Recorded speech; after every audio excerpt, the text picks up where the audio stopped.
so much. Happy Valentine's. Happy Ang swerte naman ni Happy Valentine's Day! Happy Valentine's Day! Thank you po. Haba ng buhok ng mga tiktropa natin. Happy Valentine's, Happy everyone! Happy Valentine's Day. Talaga namang happy ang Valentine's Day natin ngayong umaga dito sa... TikTok Club!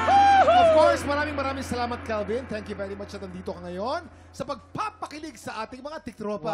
Wow. Pero ang tanong namin, guys, may tanong tayo eh. Sige. Ayan, Kuya Kim. Anong plano mo ngayong Valentine's Day? Ikaw muna, Calvin. Ayan, ang plano ko ngayong Valentine's, pagkatapos ng trabaho ko is magpe-prepare ako ng pagkain para sa aming pamilya. Ay, sweet! Punta ako ng 6:30 sa house. Yes, sige. Actually, Mamang, anong plano mo, Mamang? Ako naman, happy at proud na proud sa dalawang tiktropa natin.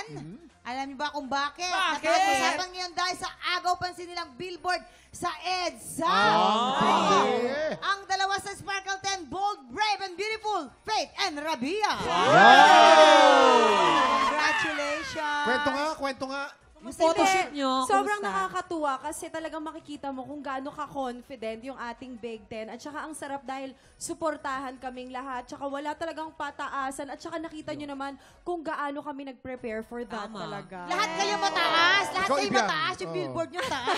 Hindi, kasi mamang, lahat talaga nag-prepare for their body. And masasabi ko, mas maganda yung katawan ko dito kasi nung lumaban ako sa Miss Universe, kasi grabe yung pressure. Pero nung nakita na namin yung mga videos and photos, worth it talaga lahat ng Grabe sacrifice. talaga. Pero yung photoshoot nyo, kumusta? Ano nangyari doon? Hindi mo alam. Hindi ko baka, Hindi eh. diba, syempre Kuya Kim talagang iba yung labanan yung mga katawan niya Oo, talaga. naman, eh. May pressure din ba habang nagpipicture-picturean? Super. Parang siguro we have a month to prepare, di ba, Faith? Oo, totoo. Pero yun na nga, grabing ano talaga, everybody has been really supportive. Yeah. Hindi lang po yung mga Big Ten, kung hindi pati yung Sparkle. Kaya maraming salamat po, syempre, kina Miss Joy. And of course, my manager, Sir Da, and Miss Annette. Congratulations! Thank you so much. Ganyan kagaling ang Sparkle mag-alaga ng mga talent. Yes. Ang tanong sa MMDA, ganyan kaya sila kagaling baka makaiwas sa aksidente sa dumadaan doon? Agaw pansin eh. Agaw eh. Isang tingin lang, tapos tama na. Drive ka na lang. Isang tingin lang, tapos drive ka na.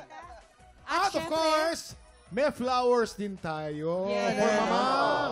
Mamang, sa iyo yan. Thank you. At of course, may flowers din tayo para Sa kay mga Faith. girls, Okay, sa mga yan. girls natin. Sa mga girls. Yan. Sa mga girls. Yan. Kuya At saka syempre, Valentine's Ayan. ngayon ha, Kuya Ayan, para sa Kim. inyo. Hati, share kayo dyan. Meron ka rin. Valentine's ngayon, Share di na ba? daw si Wa. Happy Valentine's! Oo, sa Valentine's ngayon, dapat manood na ka ng Slay Zone.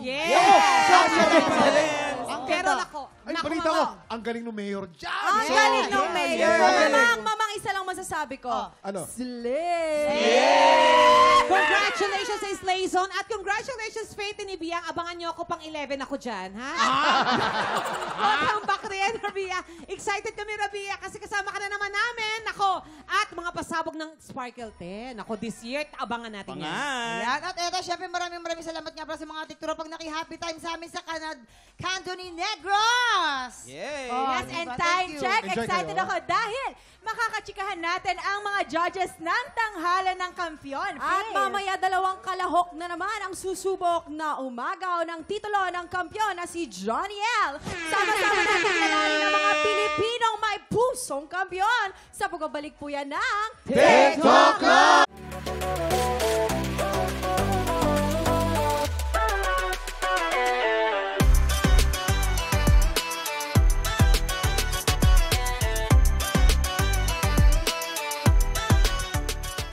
Tiktropa, pinanood mo hanggang sa dulo itong video na to at dahil doon, very good ka.